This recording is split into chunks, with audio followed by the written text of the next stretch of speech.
ప్రభునందు ప్రియమైన దేవుని వాళ్ళారా, దేవుని యొక్క మహాకృపను బట్టి మనమంతా ఇక్కడ చేరి ఉన్నాం. అందుకై దేవుని మహింపరుస్తూ చేరి వచ్చిన మీ అందరికీ మన దేవుడు రక్షకుడైన యేసు ప్రభునామంలో నా హృదయపూర్వక వందనములు తెలియజేస్తున్నాను. ప్రార్థన చేసుకుని ఆయన సహాయం చేత మనం వాక్య ధ్యానంలోనికి ప్రవేశిద్దాం. మహాపరిశుద్ధుడైన మా ప్రియ పరలోకపు తండ్రి, మీకే స్తోత్రములు నాయన. ఈ సాయంత్రకాల సమయంలో మేమందరము మీ సన్నిధిలో చేరి మీ జీవం గల మాటలు విని అందులో ఉన్న పరలోక సంబంధమైన విషయాలను గ్రహించి నేర్చుకున్నట్టుకు వచ్చి ఉండగా మా అందరితోనూ మీరు మాట్లాడమని, మేము గ్రహింపలేని గూఢమైన సంగతులను మాకు బయలుపరచమని ప్రార్థిస్తూ వివరించుచున్న మీ దాసునిగా మీ బిడ్డల మధ్యలో నిలవబెట్టారు. మీ ఉద్దేశములన్నీ మీ చిత్తానుసారముగా ప్రకటింపబడుటకు సహాయం చేయమని ప్రార్థిస్తూ ఈ వాక్యంలో వ్రాయబడినవన్నీ మా మేలు కొరకే, మా ప్రయోజనం కొరకే అని గ్రహించుటకు మీ బిడ్డలు తెలుసుకునేలాగున వారి మనోనేత్రములు తెరవమని ప్రార్థిస్తూ మీకే మహిమ, ఘనత, ప్రభావములు చెల్లిస్తూ మిమ్మల్ని బహుగా హెచ్చిస్తూ మమ్మల్ని బహుగా తగ్గించుకొనొచ్చు. ఈ కృతజ్ఞతాస్తుతి ప్రార్థన మా ప్రభువును ప్రియరక్షకుడైన యేసుక్రీస్తు ప్రభుల వారి పేరిట మీకే సమర్పించి ప్రార్థించి వేడుకొంచున్నాను తండ్రి, ఆమేన్. ప్రియులారా, నిర్గమకాండము ఈరోజు మనము 26వ అధ్యాయాన్ని చూడాలి.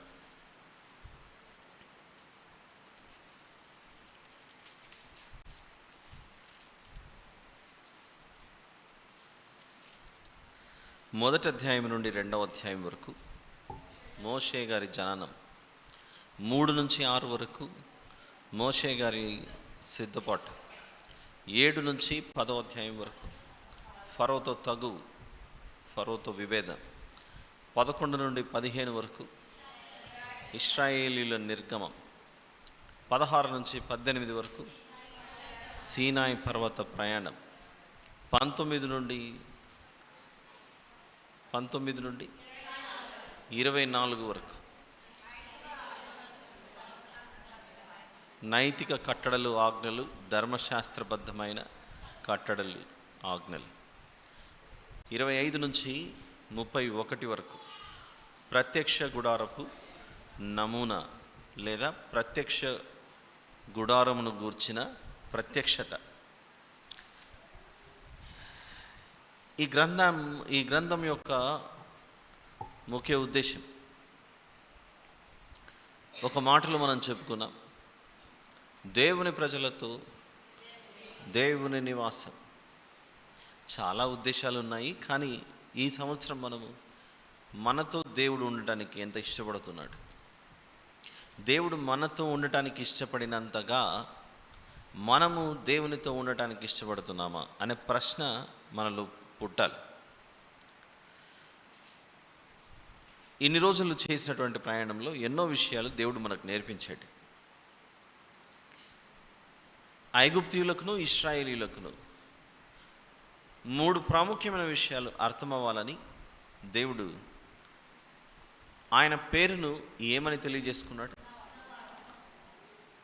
ఐగుప్తీయులకు మా దేవతలు దేవుళ్ళు కావు, ఈ ఇశ్రాయేలీయుల దేవుడే నిజమైన దేవుడు అని వారు గ్రహించాలి. అన్యజనులు గ్రహించాలి ఇశ్రాయేలీయుల దేవుడే నిజమైన దేవుడని. ఇశ్రాయేలీయులు కూడా గ్రహించాలి మా పితరులు సేవించిన అబ్రహాము, ఇస్సాకు, యాకోబుల దేవుడే మా దేవుడు అని వారు గ్రహించాలి. ఈ 2 కారణాలతో పాటుగా మరొక కారణం ఆ వచనం కూడా గుర్తుండాలి మనకు. నిర్గమకాండము 12:12 ఐగుప్తు దేవతలకు తీర్పు తీర్చుటకు. అంటే లోకమందు ఏ దేవతలు, ఏ దేవుళ్ళు కూడా అనగా ఆ విధంగా పిలువబడుతున్నారు, కానీ నిజమైన దేవుడు ఒక్కడే. ఎప్పుడైతే నిజమైన దేవుడు ఒక్కడే అనే మాట వినపడుతుందో మిగిలినవన్నీ ఏమవుతాయి? అబద్ధాలే అవుతాయి. అబద్ధికులందరూ ఎందులోకి వెళ్ళిపోతారు? అగ్నిగుండంలో. ఎక్కడ చూసాం అబద్ధికులందరూ ఎందులో పడిపోతారని?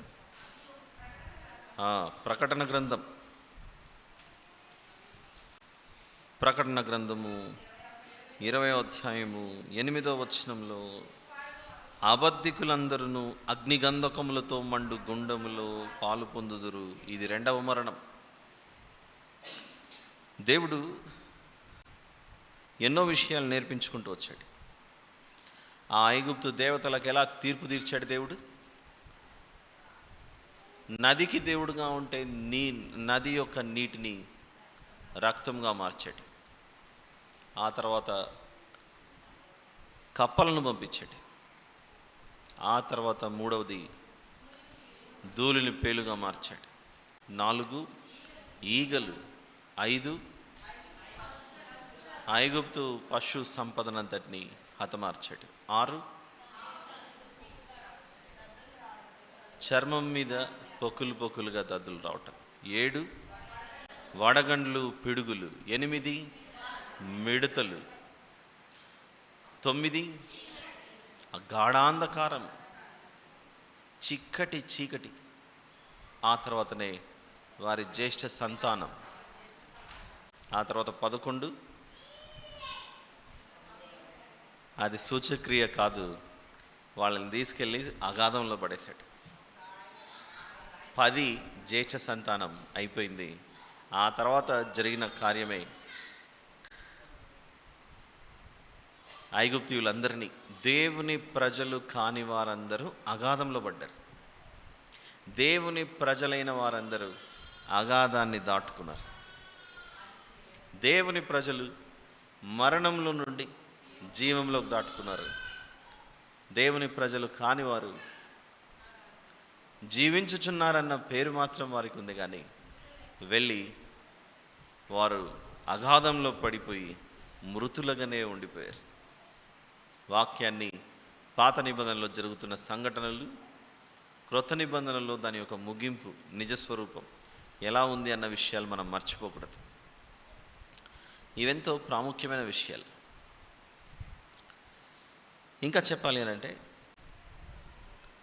మరొక విభజన మనం చేసుకోగలిగితే, మొదటి అధ్యాయం నుండి 18వ అధ్యాయం వరకు ఇశ్రాయేలీయులను ఐగుప్తులో నుండి బయటికి తీసుకురావటం,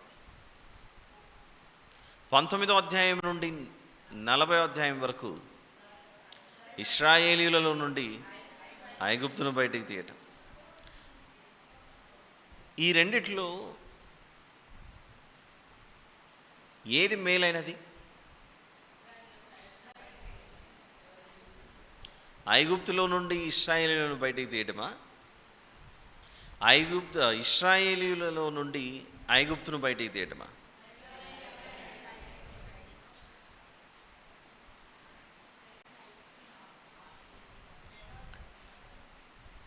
రెండూ ముఖ్యమే. మనిషికి ఏ కళ్ళు లేదా ఏ కళ్ళుగా ఏ కన్ను ముఖ్యమంటే సమాధానం ఏమొస్తుంది మన దగ్గర? కుడి కన్నా ఎడమ కన్నా? రెండు ముఖ్యమే. ఈ ప్రశ్న అలాంటిదే. ఐగుప్తులో నుండి ఇశ్రాయేలును బయటికి తీయటం ముఖ్యమా? ఇశ్రాయేల్లో నుండి ఐగుప్తును బయటికి తీయడమా? అన్యజనుల నుండి మనం ప్రత్యేకింపబడటము అంతే ముఖ్యం. ప్రత్యేకింపబడిన మనలో ఇక మీదట ఎప్పటికీ ఈ దేవుడు ఉండవలసిన స్థానంలో మరొకరికి చోటు ఎప్పుడు ఇవ్వకూడదు. అందుకే దేవునికి మనుషులకు ఉండే బాంధవ్యాన్ని ఎఫెసీ పత్రిక 5వ అధ్యాయంలో ఎలా వివరించాడు దేవుడు? సంఘమునకు క్రీస్తుకు ఈ మర్మము చాలా గొప్పది. దానిని దేనితో పోల్చాడు? భర్తకు భార్యకు ఉండే పోలికను చూపిస్తూ సంఘమునకు క్రీస్తుకు అదే సంబంధం అని చెప్తున్నాడు. తమ హృదయాలలో వారికి తప్ప వేరొకరికి చోటు ఇవ్వకూడదు. మీరు అర్థం చేసుకోవడానికి మరొక విషయం చెప్తాను ఈరోజు. పాత నిబంధనకు క్రొత్త నిబంధనకు ఉన్న ఆత్మ సంబంధమైన బంధం. పాత నిబంధనలో ఆదాము హవ్వమ్మకు వివాహం జరిగింది. క్రొత్త నిబంధనలో యేసు ప్రభువుకు సంఘానికి వివాహం జరిగింది. భర్తకు తెలియకుండా పండు మీద చేయేసింది, అది పాత నిబంధన. క్రొత్త నిబంధనకు వచ్చిన తర్వాత యేసు ప్రభు అనే మన సొంత పురుషునికి చెప్పకుండా మనం ఏ నిర్ణయం తీసుకోకూడదు. జీవితాలు తారుమారవుతాయి. మనం ఆయన చెప్పిన బాటలో నడుచుకుంటేనే మన ఆత్మీయ జీవితాలకు ఎంతో మేలు. ఆదాము హవ్వమ్మల జీవితం ద్వారా శరీర సంబంధమైన సంతానం భూమి మీద పుట్టింది. యేసు ప్రభు ఆయన్ను వెంబడించిన మనుషుల ద్వారా ఆత్మఫలాలు భూమి మీద జన్మించడం జరిగాయి. ఎలా ఆత్మఫలాలు? యేసు ప్రభు ఉపదేశించిన మాటలు 12 మంది అపోస్తలులు మోసుకొని సువార్తను ప్రకటించినప్పుడు ఆ సువార్త వలన అనేక మంది నూతనంగా ప్రభు రాజ్యంలో జన్మించారు. అలా పాత నిబంధనలో ఒక శరీర సంబంధమైన వివాహాన్ని చూపిస్తుంటే, క్రొత్త నిబంధన ఆత్మ సంబంధమైన వివాహాన్ని చూపిస్తూ ఉంటుంది. పాత నిబంధనలో తప్పు చేసి మరణం తెచ్చుకుంటే, క్రొత్త నిబంధనలో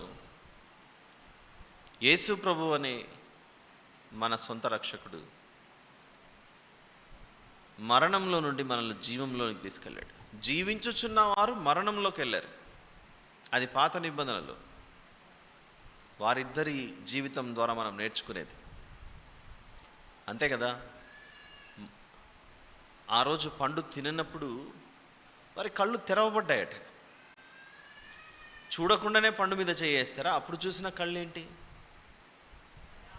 ఆ ఆత్మ సంబంధమైన కళ్ళు మూతబడి ఈ లోక సంబంధమైన కళ్ళు తెరుచుకున్నాయి. వెలుగులో నుండి చీకటిలోకి వెళ్ళిపోయారు. క్రొత్త నిబంధనలో చీకటిలో నుండి వెలుగులోకి వస్తున్నారు. జీవించుచున్న వారు మృతులయ్యారు. పాత నిబంధన మృతులైన వారు జీవించుచున్న స్థితిలోనికి వచ్చేసారు. ఇన్ని మేళ్ళు మనకు యేసు ప్రభు రాకడ ద్వారా మనకు జరిగాయి. ఇవన్నీ మనం మర్చిపోకూడదు. ఇక ఆలస్యం చేయక ఈరోజు 26వ అధ్యాయంలోనికి మనం ప్రవేశించాలి. ఒకసారి చదువుకుందాం. ఇవన్నీ ఎందుకు చదువుకుంటున్నామో, ఈ గుడారం యొక్క ఆత్మ సంబంధమైన వివరణ ఏంటో అన్నీ మనకు ఈ ప్రయాణంలో అర్థమవుతాయి. మోషే గారు ఎక్కడున్నారు? ఇప్పుడు ఎక్కడున్నారు? నేను పరదేశంలో ఉన్నాడు అంటాను. మీకు ఓకేనా? కరెక్టే. ఇష్టం లేదా మోషే గారు పరదేశంలో ఉంటే? All right, good. మీరు అన్నది కరెక్టే లేండి. మోషే గారు మన ఈ 40 రోజుల ప్రయాణంలో నిర్గమకాండం చూస్తున్నాం కనుక కొండ మీదికి వెళ్ళారు, సీనాయి పర్వతం మీదికి. సీనాయి పర్వతం మీదికి వెళ్ళిన వారు ఎవరెవరు? మోషే గారు, యెహోషువ గారు. దగ్గరికి వెళ్ళి అన్ని విషయాలు వింటున్నది సమీపంగా ఎవరు? ఎన్ని రోజులు ఉన్నారు కొండ మీద? 40 పగళ్ళు 40 రాత్రులు. మోషే గారు కొండ మీదకి వెళ్ళిన ఎన్ని రోజులకి దేవుడు పిలిచాడు? 7వ రోజు పిలిచాడు. 6 రోజులు అలానే ఉండిపోయి 7వ రోజు పిలిచాడు రమ్మని. 7వ రోజు పిలిచాడు. ఎక్కడ చూసాం మనం ఇది? 24వ అధ్యాయము 16వ వచనం. నిర్గమకాండం 24:16. యెహోవా మహిమ సీనాయి కొండ మీద నిలిచెను, మేఘము 6 దినములు దాని కమ్ముకొనెను. 7వ దినమున ఆయన ఆ మేఘములో నుండి మోషేను పిలిచినప్పుడు 40 రోజుల్లో 6 రోజులు అలానే ఉండిపోయాడు. 7వ రోజు పిలిచాడు. పిలిచి ఏం చెప్పాడు 25వ అధ్యాయంలో దేవుడు? నేను, ఈ వచనం మర్చిపోకండి, వెరీ ఇంపార్టెంట్. 8వ వచనం, నిర్గమకాండం 25:8. నేను వారిలో నివసించినట్లు వారు నాకు పరిశుద్ధ స్థలమును నిర్మింపవలెను.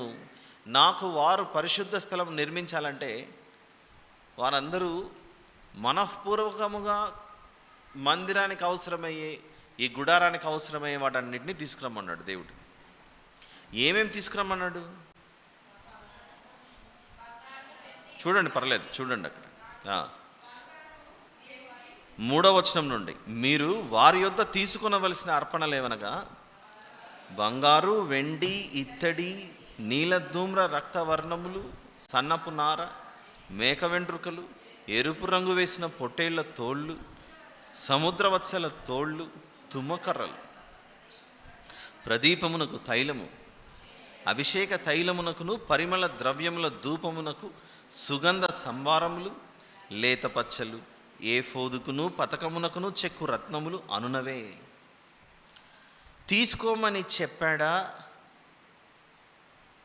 లేకపోతే తీసేసుకున్నాడా? 25వ అధ్యాయంలో. Try to understand this question. తీసుకొని రమ్మని చెప్పమన్నాడు. అప్పటికి ఇంకా మోషే గారు ఎక్కడున్నారు? సీనాయి పర్వతం మీదనే ఉన్నాడు, ఇంకా దిగలేదు.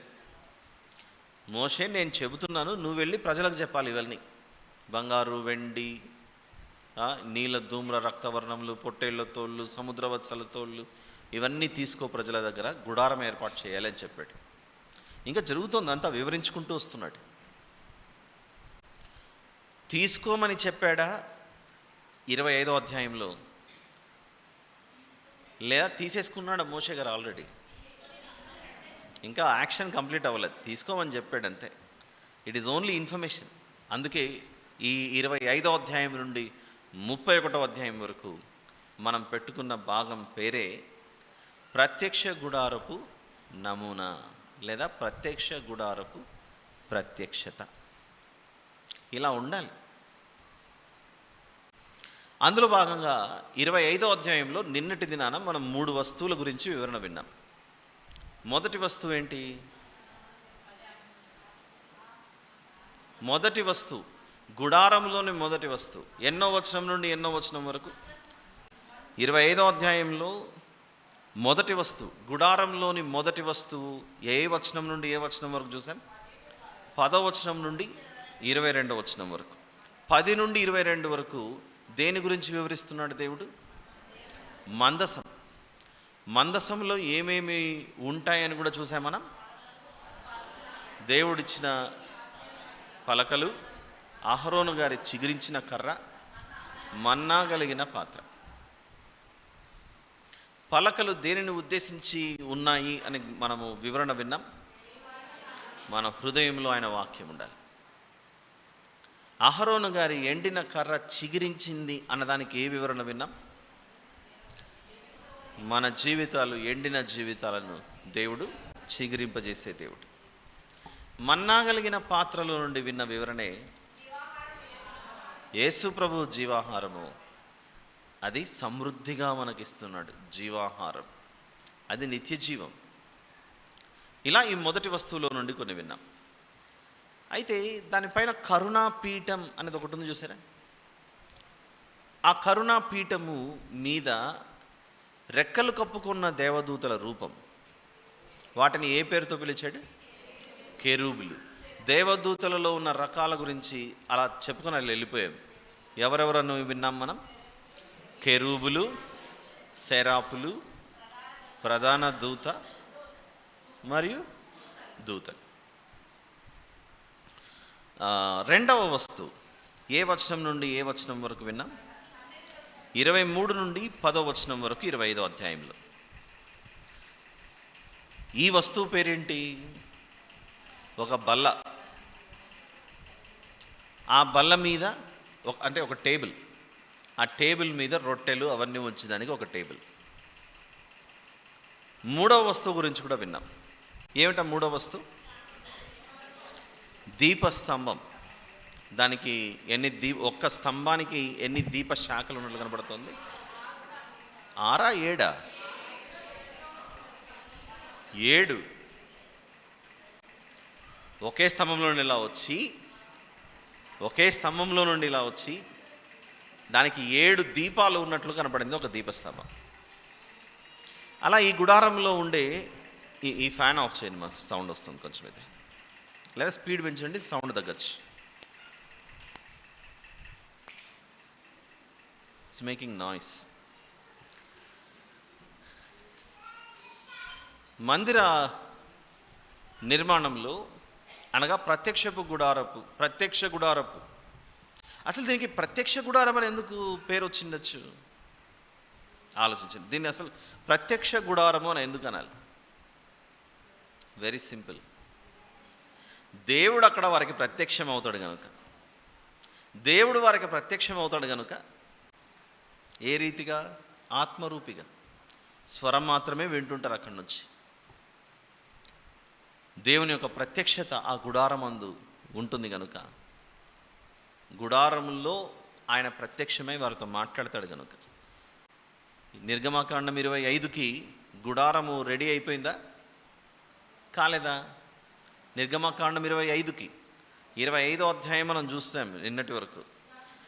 గుడారం కంప్లీట్ అయిపోయిందా, లేకపోతే ఇవి చేయడానికి ఇన్స్ట్రక్షన్స్ ఇస్తున్నాడా దేవుడు? అన్ని ఇన్స్ట్రక్షన్స్ ఇస్తున్నాడు, ఇలా చేయాలని చెప్తున్నాడు. అందులో 3 వస్తువులు చూసాం నిన్న 25వ అధ్యాయంలో. మొదటి వస్తువు ఏంటి? మందసం.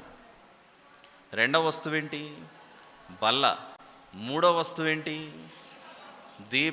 దీపస్తంభం. మరి ఇప్పుడు 26వ అధ్యాయంలో దేని గురించి మాట్లాడుతున్నాడో జాగ్రత్తగా చూద్దాం. లైట్స్ ఆఫ్ చేస్తే 26వ అధ్యాయము స్క్రీన్ మీద చూసుకుంటూ నేను ఇక్కడ చదువుతూ ఉండగా మీకు అర్థమవుతుంది ఈ విషయాలు. లేకపోతే నేను ఇక్కడ మనం ఏం చదువుకుంటున్నాం కూడా అర్థం కాని విషయం. ఐ రిపీట్, నిన్నటి దినాన ఈ గుడారంలో ఏమేమి ఉండాలి? నిన్న ఈ స్విచ్లో ఆపరేట్ చేసిన అబ్బాయి ఎవరు ఉన్నారా ఇక్కడ? లేడా నానా? యాబ్సెంట్ ఈరోజు. ఓకే.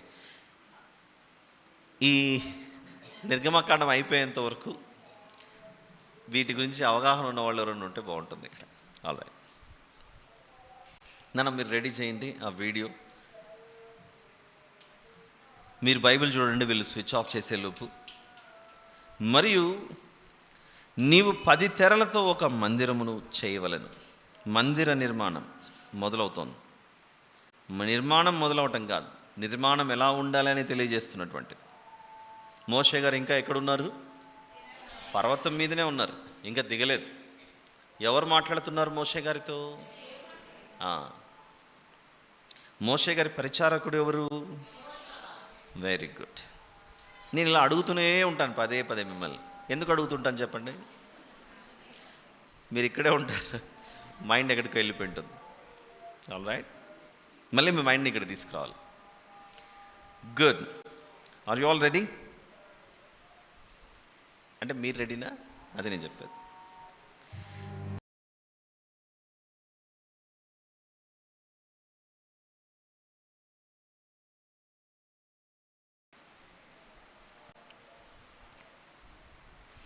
మరియు నీవు 10 తెరలతో ఒక మందిరమును చేయవలెను. అది ఏ రంగులో ఉండాలంటే నీల ధూమ్ర రక్త వర్ణములు గల పేనిన సన్నపు నారతో వాటిని చిత్రకారుని పని అయిన కెరూబులు గల వాటినిగా చేయవలెను. ఒకసారి చూద్దాం.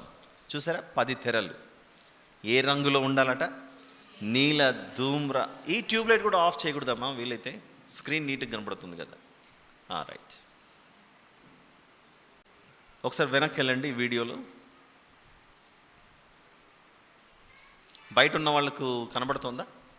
బయట ఉన్న వాళ్ళకి కనపడలేదు. ఎందుకంటే నిర్గమకాండంలో చెప్పబడుతున్న ఈ విషయాలు ఇలా పిక్టోరియల్గా దృశ్యరూపకంగా మీరు చూడకుండా చదివారనుకోండి, అర్థం చేసుకోవడానికి కొంచెం చాలా కష్టపడాలి.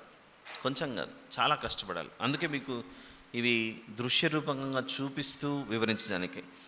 మీరు యూట్యూబ్లో ఒకవేళ ఇది లైవ్ వస్తుంటే సౌండ్ రాకుండా, కాపీరైట్ రాకుండా చూడండి, లేదా వాళ్ళకి ఇబ్బంది అవుతుంది మళ్ళీ. రైట్ నాన్న. మొదటి వచనం నేను చదువుతున్నాను, మీరు ప్లే చేయండి.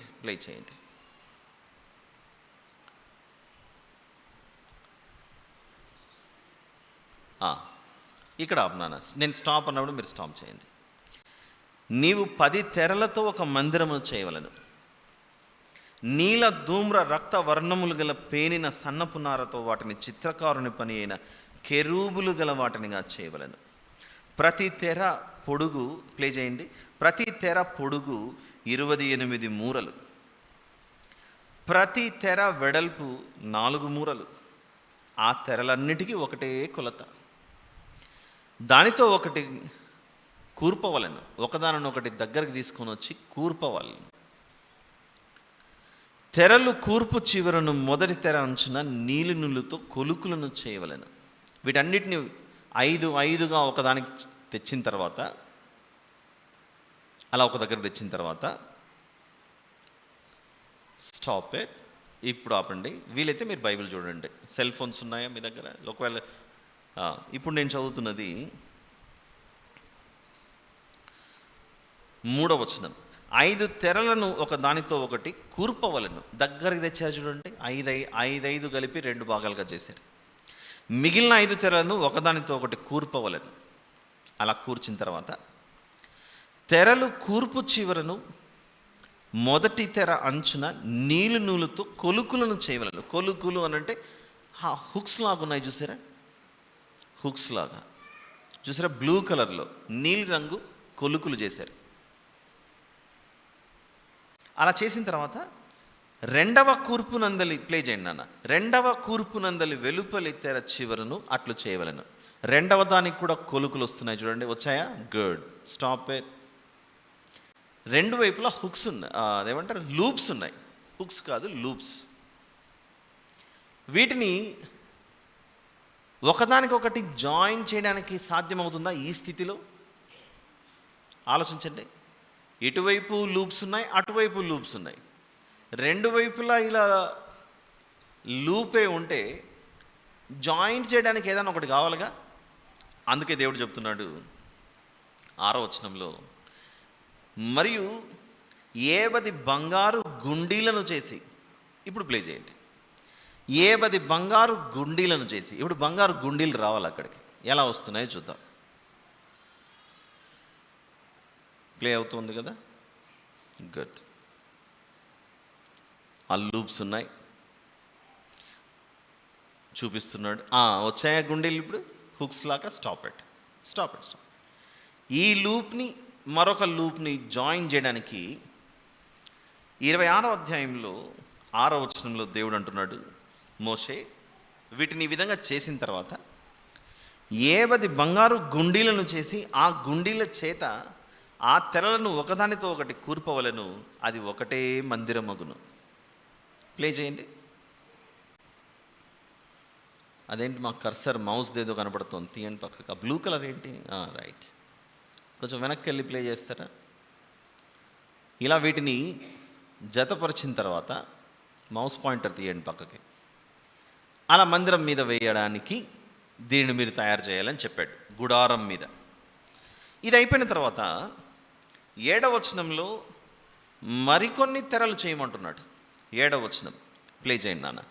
మరియు మందిరము పైన గుడారముగా ఈసారి మేక వెండ్రుకలతో తెరలు చేయవలను. మేక వెండ్రుకలతో చూడండి అవి.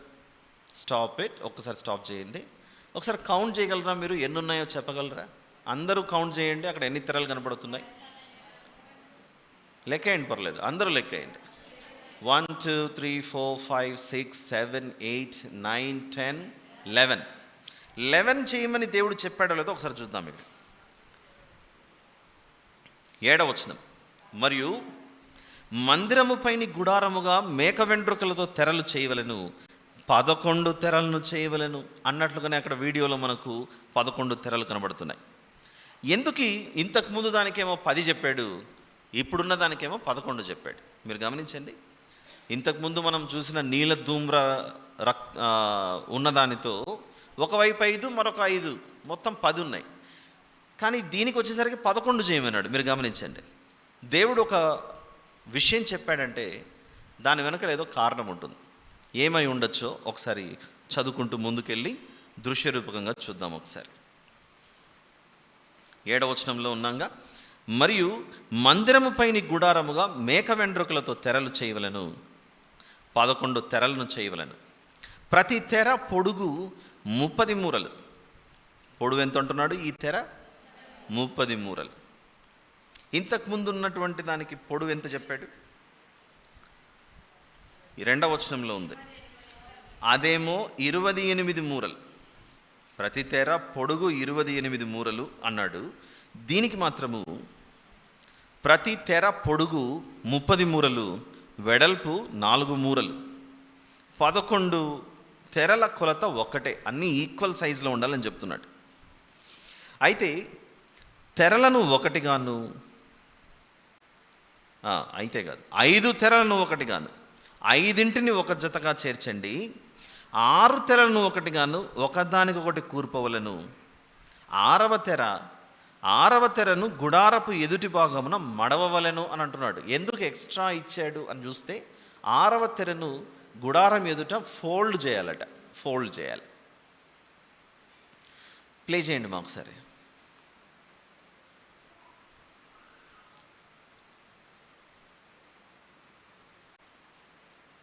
తెరలు సిద్ధమవుతున్నాయి. 5 కలిపి ఒక సెట్ అవ్వాలి, 6 కలిపి ఒక సెట్గా తయారు చేయబడాలి. వచ్చాయా? Very good. ఇటువైపు 6, అటువైపు 5. దేవుడు చెప్పినట్లుగా స్టాప్ నాన్న, ఆపండి. మనం ఇంకా ఆ లూప్స్ దగ్గరికి రాలేదు. 9వ వచనం, 5 తెరలను ఒకటిగాను, 6 తెరలను ఒకటిగాను, ఒకదానికొకటి కూర్పవలను. 6వ తెరను గుడారపు ఎదుటి భాగమున మడవవలను. తెరల కూర్పునకు వెలుపలనున్న తెర అంచున 10 కొలుకులను, 2వ కూర్పునందలి తెర అంచున 10 కొలుకులను చేయవలను. కొలుకులు అంటే అర్థమవుతుందా? ప్లే చేయండి అన్న. ఇందాక మనకు రెడ్ కలర్లో వీటిని కొలుకులు.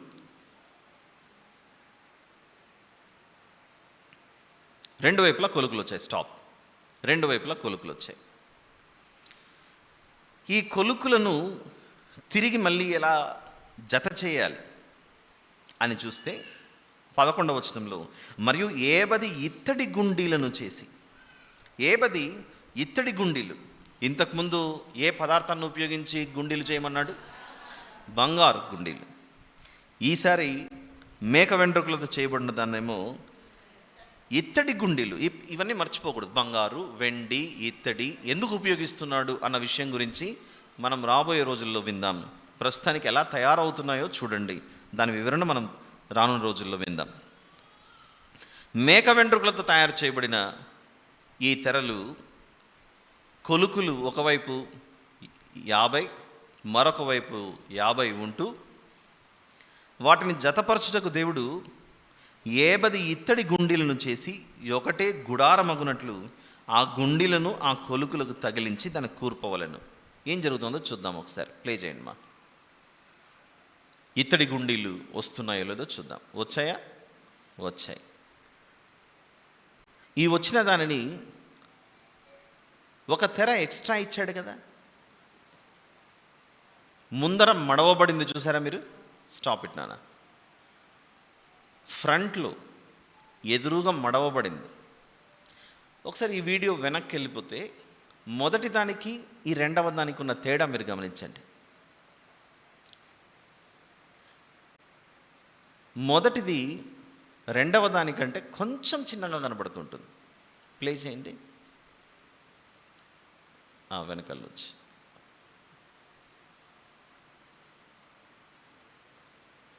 ఇది తయారవుతుంది. ఎందుకు అది కొంచెం చిన్నగా ఉందంటే అది 28, అదేమో 28 మూరలు. ప్రతి తెర వెడల్పు 4 మూరలు. పాతది అంటే ఇంతకు ముందున్నది. ఇక్కడికి వచ్చిన తర్వాత పొడవు పెంచాడు.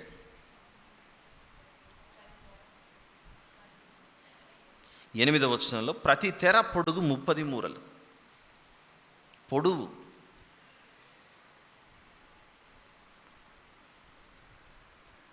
All right.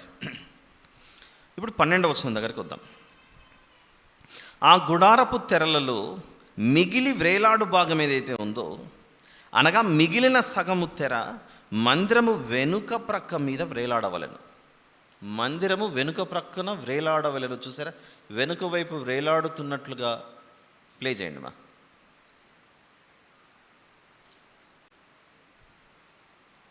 వెనుక వైపు వ్రేలాడుతున్నట్లు చూపిస్తున్నట్టు చూడండి. All right, good. ఇప్పుడు 13వ వచనం. మరియు గుడారపు తెరల పొడుగులో మిగిలినది ఈ ప్రక్కను ఒక మూరయు ఆ ప్రక్కను ఒక మూరయు మందిరమును కప్పుటకు ఈ ప్రక్కను ఆ ప్రక్కను దాని ప్రక్కల మీద వ్రేలాడవలెను. ప్లే చేయండి.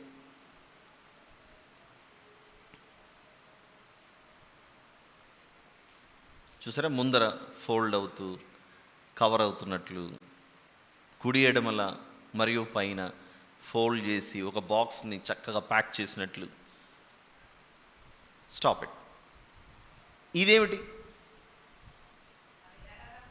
ఎర్ర రంగులో కనబడుతున్నది ఏంటో తెలుసుకోవాలనుకుంటే 14వ వచనం చదవాలి. 26వ అధ్యాయం 14.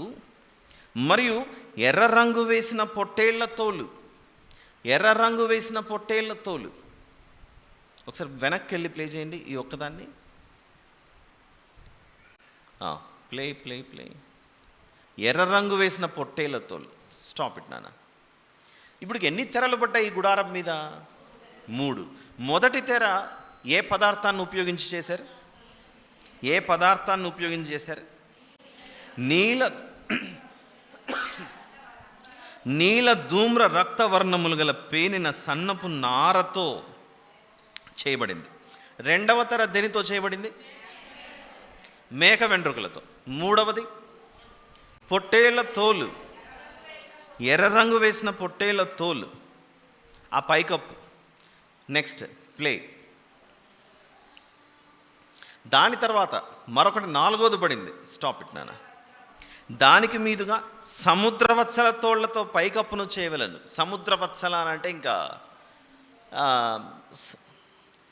ఇది కూడా ఒక లెదర్, చేపల నుండి తీసినటువంటి లెదర్, సముద్రవత్సల. ఎందుకు ఈ విధంగా అంత జాగ్రత్త తీసుకుంటున్నాడు అని ఆలోచిస్తే, ఇప్పుడు ఈ గుడారం మీరు చూస్తున్నారు కదా, మొదటి తెర మందిరము లోపలికి ప్రవేశించి లోపల ఉన్న వాళ్ళు చూశారనుకోండి. ఇప్పుడు మనమంతా లోపల కూర్చున్నాం. ఒకసారి తల ఎత్తి పైకెత్తి చూశారనుకోండి, మీకు ఏమేమి కనపడతాయి? ఈ బీమ్స్, ఉన్న లైట్స్, ఈ ఫ్యాన్స్ అన్నీ కనపడతాయి. లోపల నుంచి చూస్తే ఈ రంగు ఉంది. మనం ఒకవేళ నిచ్చెనేసుకొని పైకి వెళ్ళామనుకోండి, ఇదే రంగులో పైన కనపడుతుందా? సిమెంటు, గచ్చు, కాంక్రీట్తో ఉన్నది కనపడచ్చు మనకు. ఎలాగైతే ఒక వ్యక్తి గుడారంలోకి వెళ్ళి తలెత్తి పైకి చూశాడనుకోండి, లోపలికి వెళ్ళిన వ్యక్తి తల ఎత్తి పైకి చూస్తే అతనికి లోపలంతా రూఫ్ ఏ రంగులో కనపడుతుంది? నీల ధూమ్ర రక్తవర్ణములతో ఉన్నటువంటి రంగు కనపడుతుంది. మన ఇంట్లో కూడా ఒక ఇల్లు కట్టించుకొని హాల్ అంతా ఫాల్ సీలింగ్ వేయించుకొని చక్కగా లైట్స్ పెట్టించుకొని మన రూఫ్ ఎలాగైతే ఉండాలని ఇష్టపడతామో, ఈ గుడారం లోపల కూడా దేవుడు లోపల నుంచి, లోపల ఆల్రెడీ ఏ స్తంభం ఉందని నిన్న మనం చూసాం, దీపస్తంభం ఒకటి ఉంది. ఆ దీపస్తంభం మీద ఎప్పుడూ కాంతి వెలుగుతూ ఉంటుంది. ఈ కాంతి వెలుగుతూ ఉండగా పైన రూఫ్ ఏమో నీల ధూమ్ర రక్తవర్ణములతో ఉందంటే, ఈ వెలుగుకి అది ఎంత అందంగా లోపల కనబడుతూ ఉండొచ్చు. అయితే ఎండకు వానకు ఏమీ దెబ్బతీయకుండా జాగ్రత్తగా ఉండడానికి లెదర్ ప్రొటెక్షన్ ఇచ్చేసాడు అక్కడ దేవుడు ఎంతో చక్కగా. దానిపైన మేక వెంట్రుకలు, దానికి పైగా పొట్టేళ్ల తోలు, ఆ పొట్టేళ్ల తోలుకు పైగా సముద్రవత్సల తోలు. అలా 4 పడ్డాయి. వాటిని కింద చూడండి ఎలా కట్టేశారు. వర్షం పడినా ఏమైనా పడినా అది చక్కగా జారిపోయి అలా కిందికి వెళ్ళిపోవచ్చు. ఇదంతా ఓన్లీ ఒక నమూనానే, ఈ వీడియోలో ఉన్నది ఉన్నట్లుగానే అని మీరు భావించక, మనకు అర్థం అవడానికి ఒక చిన్న శాంపిల్ లాంటిది. ఎన్నో వచ్చిన వరకు వచ్చాం మనం? 14. ఇప్పుడు 15వ వచనం. ఎవరికైనా చీకటిగా ఉండి కూర్చోడానికి ఇబ్బందిగా ఉంటే చెప్పండి, లైట్స్ ఆన్ చేసేద్దాం వెంటనే. ఎవరికేం ఇబ్బంది లేదు కదా? ఎందుకంటే స్క్రీన్ నీట్గా కనపడాలి అని అంటే మనం ఇలా కూర్చుంటేనే అన్ని విషయాలు అర్థమవుతాయి. మమ్మల్ని చీకట్లో కూర్చోబెట్టి వాక్యం చెప్తుంటాడండి ఈయన. ఇది కూడా కంప్లైంట్ చేస్తే నేనేం చేయలేను. 15వ వచనం, మరియు మందిరమునకు తుమ్మకర్రతో నిలువు పలకలు చేయవలెను. దేని గురించి మాట్లాడుతున్నాడు దేవుడు అని ఆలోచిస్తే, మందిరము ఇంతవరకు మనం చూసినవన్నీ ఏవేవి అని ఆలోచిస్తే, నిన్నటి దినాన మందసం చూశాను, రెండవది బల్ల చూశాను, మూడవది దీపస్తంభం ల్యాంప్ స్టాండ్ చూశాను. ఈరోజు ఓన్లీ తెరలు మాత్రమే చూశాను. తెరలు చూసామంతే. తెరలు దాని మీద నిలబడాలి అని అంటే గోడల్లాగా సైడ్లో ఏదో ఒకటి ఉండాలిగా సపోర్ట్. ఆ తెరలు ఉండాలంటే గోడలు ఉండాలి. ఆ గోడల గురించి చెప్తున్నాడు. ఇప్పుడు 15వ వచనం నుండి మనల్ని దేవుడు గోడల గురించి తీసుకెళ్తున్నాడు. వాల్స్. ఈ వాల్స్ ఎలా తయారవుతున్నాయో చూపిస్తాడు. ఒకసారి చదువుతూ ఉండగా మీరు ప్లే చేయండి.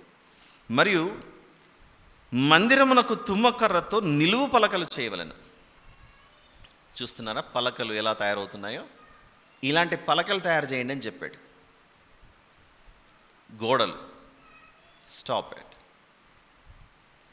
పలక పొడుగు 10 మూరలు, హైట్ 10 మూరలు, పలక వెడల్పు 3.5 ఉండవలెను. ఈ పలక యొక్క పొడవేమో 10 మూరలు, పలక వెడల్పు 3.5 ఉండవలెను. ప్రతి పలకలో ఒకదానికొకటి సరి అయిన 2 కుసులు ఉండవలెను. 2 కుసులు ఉండవలెను అని అంటే ఏంటి? మీరు ఒక్కొక్క పలకను చూస్తే స్క్రీన్ మీద ఒకసారి వెనక్కి వెళ్ళి స్లో మోషన్లో ప్లే చేయడానికి అవకాశం ఉందా? ఇది లేదేమో. Stop it. అది దిగుతూ ఉండగా మీరు చూడండి, ఒక్కొక్క పలక క్రింద 2 చిన్న స్తంభాల్లాగా సపోర్ట్లా కనబడుతున్నాయి. దాని గురించి మాట్లాడుతున్నాడు ఇక్కడ దేవుడు 26వ అధ్యాయంలో 16-17 వచనాలు. పలక పొడుగు 10 మూరలు, పలక వెడల్పు 3.5 ఉండవలను. ప్రతి పలకలో ఒకదానికొకటి సరి అయిన 2 కుసులు ఉండవలను. అట్లు మందిరపు పలకలన్నిటికీ చేసి పెట్టవలను. 20 పలకలు కుడివైపున అనగా దక్షిణ దిక్కున మందిరమునకు పలకలను చేయవలను. దిక్కులు చెప్తున్నాడు దేవుడు. సౌత్లో ఎన్ని పలకలట? 20 పలకలు కుడివైపున అనగా దక్షిణ దిక్కున మందిరమునకు పలకలను చేయవలను. మరియు నొక్కొక్క పలక క్రింద దాని 2 కుసులకు 2 దిమ్మలను, ఆ 20 పలకల క్రింద 40 వెండి దిమ్మలను చేయవలను. అర్థం అవ్వలేదు కదా చదివితే? చూద్దాం. ఇప్పుడు చదివితే అర్థం అవ్వలేదు కనుక చూసి నేర్చుకుందాం. ప్లే చేయండి నాన్న.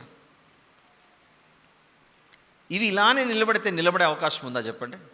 వర్షం వచ్చి బురద కొట్టుకొని పోతే అవి పడిపోతాయిగా. ఎలా నిలబడతాయి? అందుకు దేవుడు వెండితో చేయబడిన దిమ్మలు తయారు చేయాలట. ఆ వెండితో తయారు చేయబడిన దిమ్మలు ఏంటో మనం చూద్దాం. అదిగో వెండి దిమ్మలు వస్తున్నాయి. ఇది దిమ్మ. ఆల్ రైట్, అలా ఉంచండి. మా కొంచెం వెనక్కి వెళ్ళి చూపించండి. ఏం మాట్లాడుతున్నాడో దేవుడు ఈ విషయాలు అర్థం అవ్వడానికి. ఆ సిల్వర్ది వస్తున్న దిమ్మ దగ్గర చూపించాలి. ప్లే చేయండి. ఇది అయిపోయిన తర్వాత నేను స్టాప్ అన్నప్పుడు స్టాప్ చేయండి. ఎస్, ఆపండి. కొంచెం 1 పాయింట్ వెనక్కి వెళ్ళండి. ఆ సిల్వర్ దిమ్మలు, వెండి దిమ్మల్లో ఎలా కూర్చుంటున్నాయి దగ్గర మీరు ఆపాలి. ఎస్. ఒక్కొక్క పలకకు 2 కుసులు ఉన్నాయి. ఒక పలక 2 కుసులు. ఒక పలక 2 కుసులు. ఎన్ని పలకలు మొత్తం? ఎన్ని పలకలు చేయమన్నాడు? 20 పలకలు కుడివైపున, 20 పలకలు మరోవైపున. 20 పలకలు ఉన్నాయంటే కుసులు ఎన్ని ఉండాలి? ఇప్పుడు 20 పలకలు ఉన్నాయంటే కుసులు ఎన్ని ఉండాలి? 40.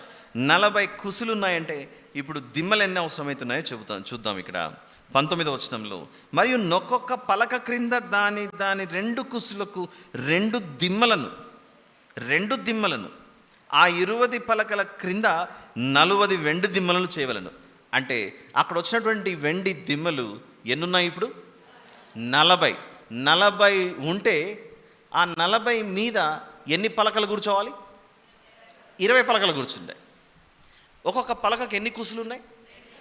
కుసులు 2. అలా 20 పలకలు అంటే ఎన్ని కుసులు ఉంటాయి? ఇప్పుడు 40 కుసులు ఉన్నాయి కనుక 40 వెండి దిమ్మలు చేసి అందులో కూర్చోబెట్టండి అంటున్నాడు దేవుడు. ఎందుకు వెండి దిమ్మలను ఏర్పాటు చేయాలి అక్కడ?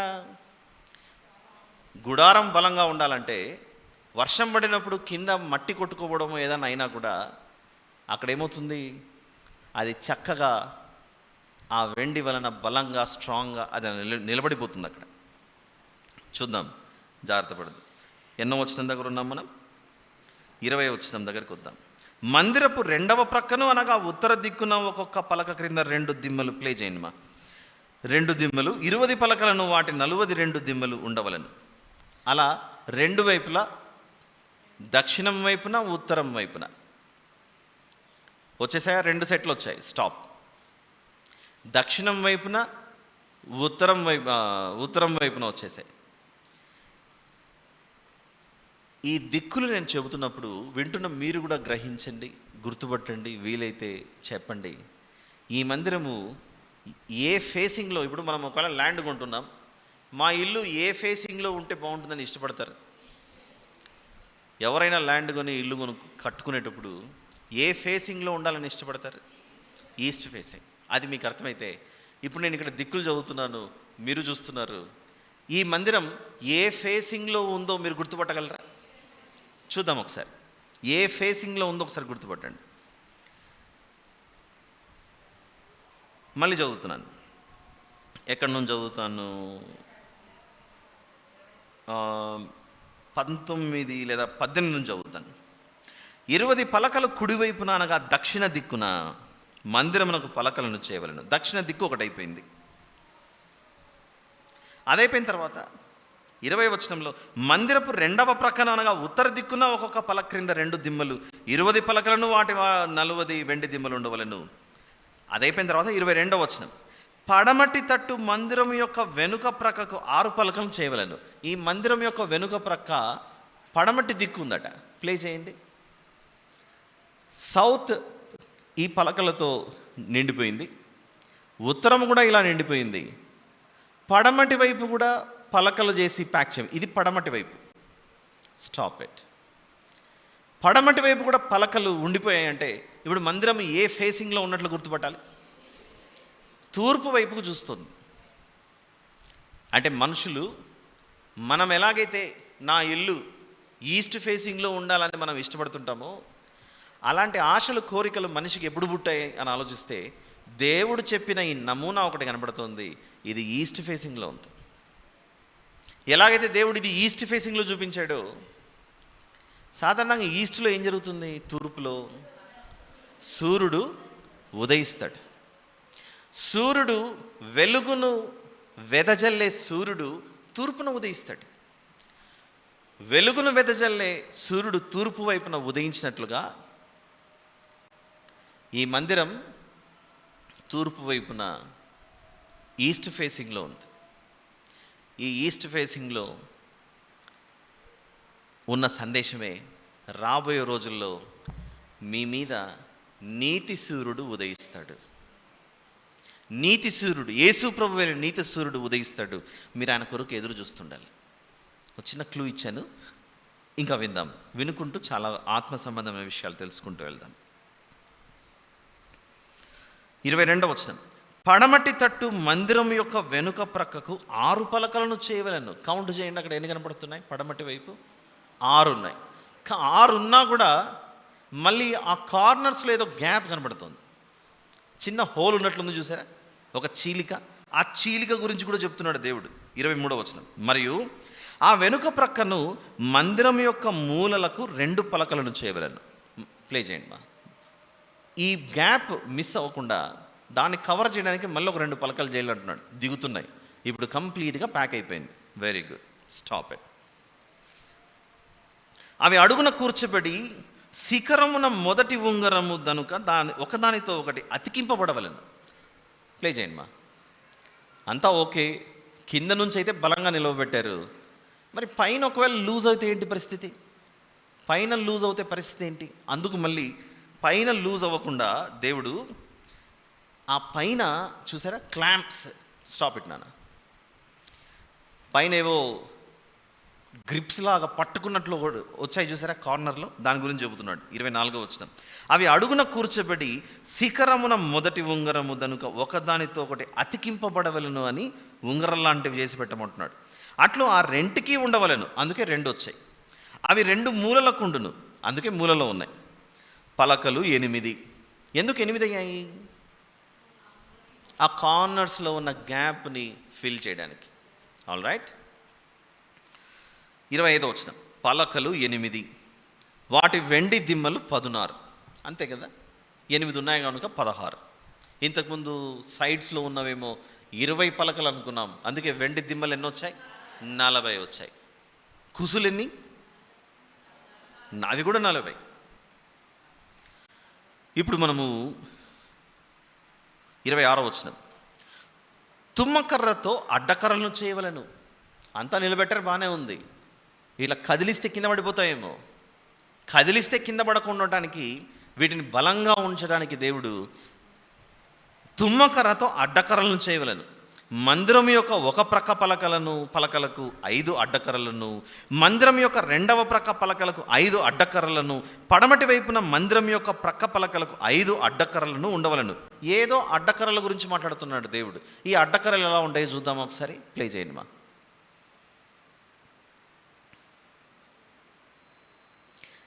వీళ్ళు చేస్తున్నారా, ఇలా చేయమని దేవుడు చెప్తున్నాడా? చేయమని దేవుడు చెబుతున్నాడు. మళ్ళీ జరిగినవి చూపిస్తున్నాడు అనమాట. All right. ఇప్పుడు అడ్డకర్రలు ఎలా వస్తున్నాయి చూపిస్తున్నాడు. అదిగోండి, ఇవి అడ్డకర్రలు. ఎన్ని ఉన్నాయి మొత్తం? ఎందుకు ఈ అడ్డకర్రలు అవసరము? ఇవి లేకపోతే అది బలహీనంగా ఉండే అవకాశం ఉంది. చాలు నాన్న, స్టాప్ ఇట్. అడ్డకర్రలు వచ్చాయా? ఎక్కడ చదువుకున్నాం? 26వ వచనం, తుమ్మకర్రతో అడ్డకర్రలను చేయవలను.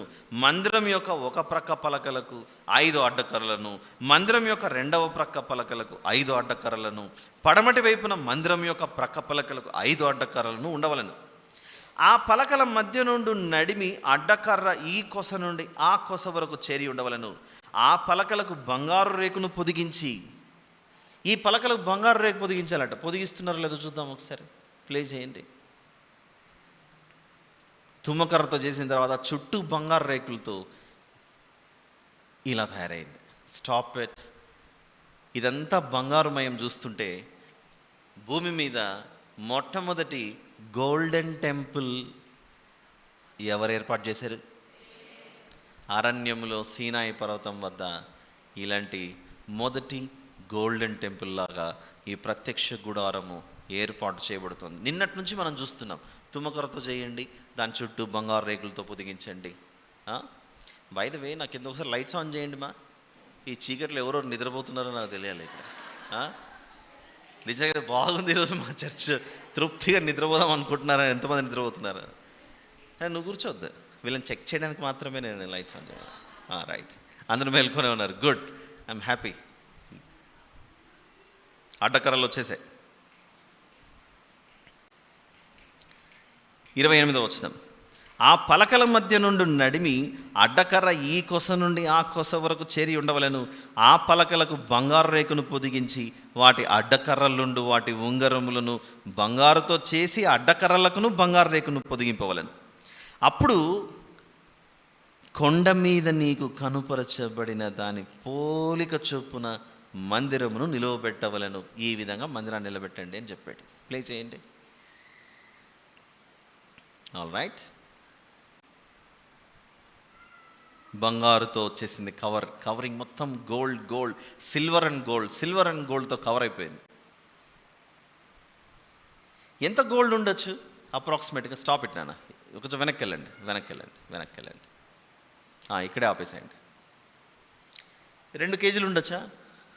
3 కేజీలు ఉండొచ్చా? భూమి మీద ఏర్పాటు చేయబడిన ఈ గుడారానికే ఇంత బంగారాన్ని ఉపయోగిస్తుంటే, పరలోకం వెళ్ళిన తర్వాత ఆ పరలోక దేశం ఇంకెంత గొప్పగా ఉంటుందో మనం ఆలోచించాలి. అలాంటి లోకం, ఈ భూమి మీద మనము కాలు క్రింద మట్టిని దొక్కుతున్నాం. పరలోకం వెళ్తే ఆ లోకంలో ఎలాంటి గొప్ప పదార్థాలు దేవుడు మన కాళ్ళ కింద ఉంచబోతున్నాడో మనకు తెలియదు. ఇలాంటి ఎందుకు దేవుడు ఏం చెప్తున్నాడు, నాయన పరలోక సంబంధమైన విషయాలు నీకు చూపించాను మోషే, కాబట్టి పరలోకంలో వాతావరణం ఎలా ఉంటుందో అలాంటి మాదిరిని రూపాన్ని తయారు చేసి పెట్టని చెప్పాడు. ఒక మాదిరి రూపమే బంగారుమయమైతే నిజస్వరూపం ఇంకెంత గొప్పగా ఉంటుందో మనం ఆలోచించాలి. ఇది ఎవరు పొందుకుంటారు? ఇవన్నీ చూసే మహాభాగ్యం ఆయన వారు పొందుకుంటారు, పరిశుద్ధులు పొందుకునేది. ఇప్పుడు 31వ వచనం నుండి 37వ వచనం వరకు. మరియు నీవు నీల ధూమ్ర రక్త వర్ణములు గల ఒక అడ్డతెరను పేనిన సన్ననారతో చేయవలెను. అది చిత్రకారుని పని అయిన కెరూబులు గలదిగా చేయవలెను. తుమ్మకర్రతో చేయబడి బంగారు రేకు పొదిగిన 4 స్తంభముల మీద దాన్ని వేయవలెను. దాని వంకులు బంగారువి, వాటి దిమ్మలు వెండివి. ఇదేంటో చూద్దాం ఒకసారి. ఇది ఇంకోటి చేయమంటున్నాడు. ప్లే చేయండి మా. మీరు చూస్తూ ఉండగా చదువుతాను. కంటికి, చెవికి, మెదడుకు పని పెడదాం. Stop it. మరియు నీవు నీల ధూమ్ర రక్త వర్ణములు గల ఒక అడ్డతెర చేయాలట. అంటే ఈ గుడారంలో 2 భాగాలు తయారవుతున్నాయి. ఆ తెరకు వెనుక వైపు ఒక భాగం, తెరకు ముందు ఇంకొక భాగం. ఈ 2 భాగాలను విభజిస్తున్నదే ఒక తెర. ఆ తెర పేరే అడ్డతెర. ఎంత బాగుంది చూడండి, బ్యూటిఫుల్గా. ఇది దీని పేరు ఏమంటారు? అడ్డతెర. దీనిని అడ్డతెర అని ఎందుకు అంటున్నారు? తెరకు వెనుక వైపు ఒక భాగం, తెరకు ముందు వైపు ఒక భాగం. ఇప్పుడు నేను నిలుచున్న స్థలం ఇక్కడ స్టేజ్. ఒక తెర కట్టుకోవడానికి ఒక వైర్ కూడా వేశారు ఇక్కడ. ఆ చివరి నుండి ఈ చివరి వరకు ఒక తెర ఉందనుకోండి. నన్ను మిమ్మును వేరు చేస్తున్నది ఒక తెర. ఈ తెర పేరు ఏమనాలి ఇప్పుడు? అడ్డతెర, కర్టన్. ఒక అడ్డతెర. 31వ వచనం మరొకసారి చదువుతాం. అక్కడ నుంచి చదువుకుంటూ ముందుకెళ్తాం. మరియు నీవు నీల ధూమ్ర రక్త వర్ణములు గల ఒక అడ్డతెరను పేనిన సన్ననారతో చేయవలెను. అది చిత్రకారుని పని అయిన కెరూబులు గలదిగా చేయవలెను. అందుకే చూసారా, కర్టన్ మీద డిజైన్ కెరూబులు, దేవదూతలు రెక్కలు విప్పినట్లుగా ఆ డిజైన్తో ఉంది ఆ తెర. 32వ వచనం. తుమ్మకర్రతో చేయబడి బంగారు రేకు పొదిగిన 4 స్తంభముల మీద దాన్ని వేయవలెను. ఏమిటి 4 స్తంభాలు? ప్లే చేయండి. తెరను ఈ విధంగా సిద్ధపరిచిన తర్వాత తుమ్మకర్రతో చేయబడి బంగారు రేకు పొదిగిన 4 స్తంభముల మీద దాన్ని వేయవలని సపోర్ట్ అలా ఇచ్చారు. అక్కడ వేశారా? దాని వంకులు బంగారువి, వాటి దిమ్మలు వెండివి. వంకులు బంగారువి, దాని దిమ్మలు వెండివట. పైన ఫినిషింగ్ వెండితో చేశాడు చూడండి. కలర్ మారింది చూడండి పైన. దాని దిమ్మలు క్రింద పైన. అయిందా? స్టాప్. 2 భాగాలు అయింది చూడండి లోపల. ఈ ప్రత్యక్షపు గుడారాన్ని పైనుండి చూస్తే ఆ తెర వెనుక ఒక భాగం. స్టాప్ ఇట్ మా, స్టాప్ ఇట్. ఇప్పుడు 2 భాగాలు అయిందా? లోపల ఒక భాగం ఉంది, బయట మరొక భాగం. ఈ 2 భాగాలను ఏమని పిలుస్తారు? 33వ వచనం. ఆ అడ్డతెరను ఆ కొలుకుల క్రింద తగిలించి సాక్ష్యపు మందసము అడ్డతెర లోపలికి తేవలను. ఆ అడ్డతెర పరిశుద్ధ స్థలమును అతి పరిశుద్ధ స్థలమును వేరు చేయును. ఇలా లోపల ఉన్నటువంటిదేమో ద మోస్ట్ హోలీ ప్లేస్, ముందరున్నదేమో హోలీ ప్లేస్.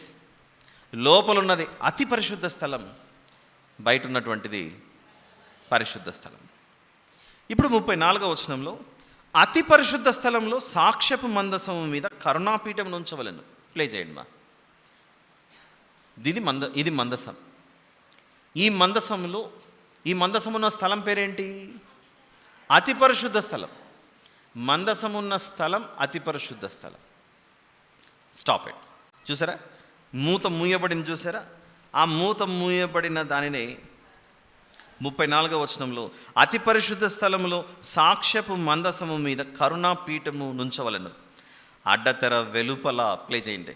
లోపలేమో ఈ మందసం ఉంటే, కరుణాపీఠం ఉంటే, బయటికి వచ్చిన తర్వాత అంటే తెర నుండి బయటికి వచ్చిన తర్వాత దక్షిణం వైపున ఒకటి, దక్షిణం వైపున ఏముంది గుర్తుపట్టగలరా? దక్షిణం వైపు బల్ల కాదు, దీపస్తంభం.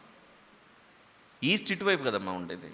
సూర్యునికి ఎదురుగా నిలబడి కుడివైపున చేయి చాపితే అది సౌత్ అవుతుంది. చిన్నప్పుడు మనం పుస్తకాల్లో సూర్యునికి ఎదురుగా నిలబడి రెండు చేతులు చాచితే, సూర్యునికి ఎదురుగా నిలబడి రెండు చేతులు చాచితే కుడివైపునది ఏమవుతుంది? దక్షిణం, సౌత్. ఎడం వైపున ఉన్నది నార్త్ అవుతుంది. ఇది మనకు అర్థమైతే 26వ అధ్యాయము 35వ వచనం. అడ్డతెర వెలుపల బల్లను, ఆ బల్ల ఎదుట దక్షిణపు వైపుననున్న మందిరము యొక్క ఉత్తర దిక్కున దీపవృక్షమును ఉంచవలెను.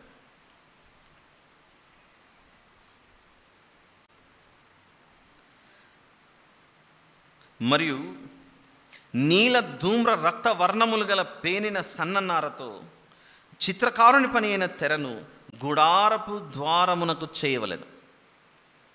గుడారపు ద్వారమునకు చేయవలెను. గుడారపు ద్వారం ఇదే కదా, అంత బాగానే ఉంది. డోర్ పెట్టుకోకపోతే ఎట్లా? చూసారా, వచ్చేసింది. స్టాప్ ఇట్ నాన్న. 36 వచ్చిన. మరియు నీల ధూమ్ర రక్త వర్ణములు గల పేనిన సన్ననారతో చిత్రకారుని పని అయిన తెరను గుడారపు ద్వారమునకు చేయవలెను. ఆ తెరకు 5 స్తంభములను తుమ్మకర్రతో చేసి వాటికి బంగారు రేఖ పొదిగింపవలెను. వాటి వంపులు బంగారువి, వాటికి 5 ఇత్తడి దిమ్మలు పోతపోయవలెను. ప్లే చేయండి. ఇప్పుడు మీరు చూసారుగా ఇదంతా, ఈ గుడారం యొక్క ఏర్పాటు, నిర్మాణం. ఇవి దిమ్మలు బంగారుతో, చుట్టూ బంగారమే. ఇంతటితో సమాప్తం. ఎన్నో అధ్యాయం? 26వ అధ్యాయం. ఇప్పుడు ఒక్క 2 నిమిషాలు లైట్ ఆన్ చేసుకుందాం. కొన్ని ప్రశ్నలు.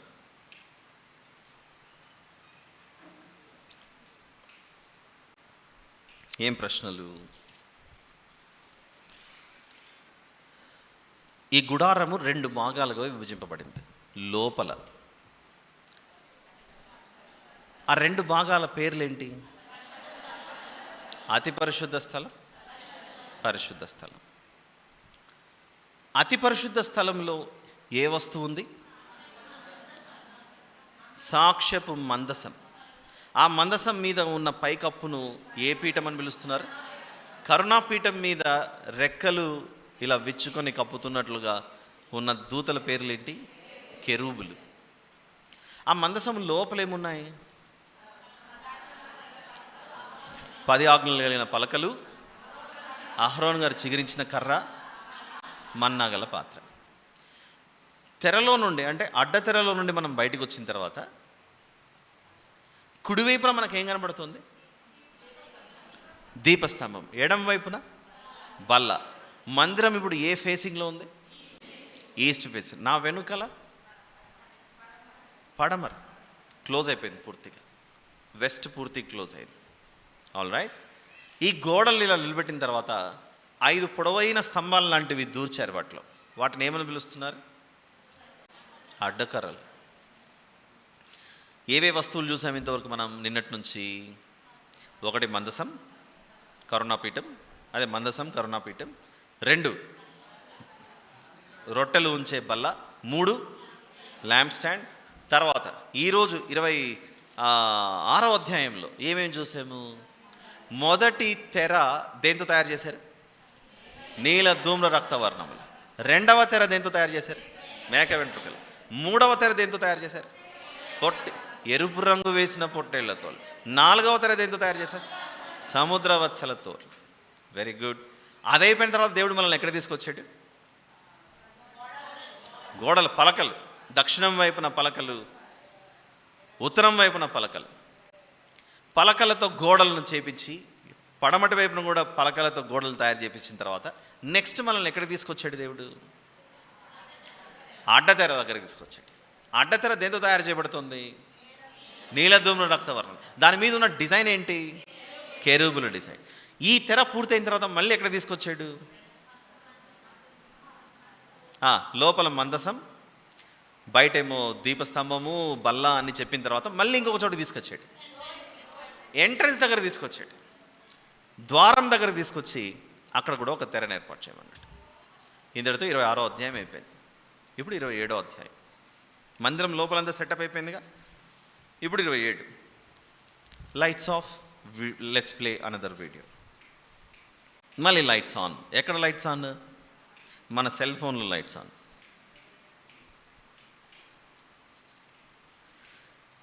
27వ అధ్యాయం. మరియు నెక్స్ట్ వీడియో మీరు రెడీగా ఉన్నారమ్మా? Very good. 5 మూరల పొడుగు 5 మూరల వెడల్పు గల బలిపీఠమును తుమ్మకర్రతో నీవు చేయవలెను. బలిపీఠాన్ని తయారు చేయమంటున్నాడట తుమ్మకర్రతో. ఈ బలిపీఠం ఎలా ఉంటుందో చూద్దాం. Altar of sacrifice. వస్తున్నాం మనం బలిపీఠం వద్దకు. స్టాప్ ఇట్ నాన్న. మీరు చూస్తున్నదే. ఇంతవరకు లోపల తిప్పాడు దేవుడు మనల్ని. ఇప్పుడు ఎక్కడ తీసుకొచ్చాడు? దాని ఎదురుగా ఒక వస్తువు దగ్గర తీసుకొచ్చాడు. అదొక బలిపీఠం. తుమ్మకర్రతో నీవు చేయవలను. ఆ బలిపీఠము చచ్చౌకముగా ఉండవలను. చచ్చౌకముగా అంటే 4 వైపులా ఒకటే సైజులో ఉండాలి. 4 వైపులా ఒకటే సైజులో ఉన్నది మనకేమైనా గుర్తొస్తుందా? చెప్పగలరా? మనకు దగ్గరలో ఉన్న చార్మినార్ 4 వైపులు ఒకటే ఉందిగా, అట్లనే ఇది కూడా. ఓకేనా? ఆ బలిపీఠము చచ్చౌకముగా ఉండవలను. దాని ఎత్తు 3 మూరలు. ఎత్తెంత? 3 మూరలు. దాని 4 మూలలను దానికి కొమ్ములను చేయవలను. ఇప్పుడు చూసారా అక్కడ మీరు ఆ వీడియోలో చూడండి. అదైతే తయారైంది. ఏమిటది? బలిపీఠం. కానీ ఈ బలిపీఠము 4 వైపులా కొమ్ములను చేయమంటున్నాడు. కొమ్ములు ఎలా తయారవుతున్నాయో చూద్దాం. 4 వైపులా కొమ్ములు పెట్టమన్నాడు దేవుడు. దగ్గరికి వచ్చాం. బలిపీఠానికి చాలా దగ్గర కొమ్ములు వచ్చేసాయి. స్టాప్. దాని 4 మూలలను దానికి కొమ్ములను చేయవలను. దాని కొమ్ములు దానితో ఏకాండముగా ఉండవలను. ఏ చెక్కను ఉపయోగించేయమన్నాడు దేవుడు? తుమ్మకర్ర. దానికి ఇత్తడి రేకు పొదిగింపవలను. అన్నిటికీ బంగారం అని చెప్పాడు. ఇక్కడికి వచ్చిన తర్వాత దేవుడు ఇత్తడి తీసుకోమంటున్నాడు. ప్లే చేయండి నాన్న ఒకసారి. ఇలా బలిపీఠం తయారైన తర్వాత ఇత్తడిని పూర్తిగా కవర్ చేయమన్నాడు. ఇత్తడితో వచ్చేసింది. Stop it. వెనక్కి వెళ్ళండి. దాని దగ్గర తీసుకురాకండి ఇప్పుడే.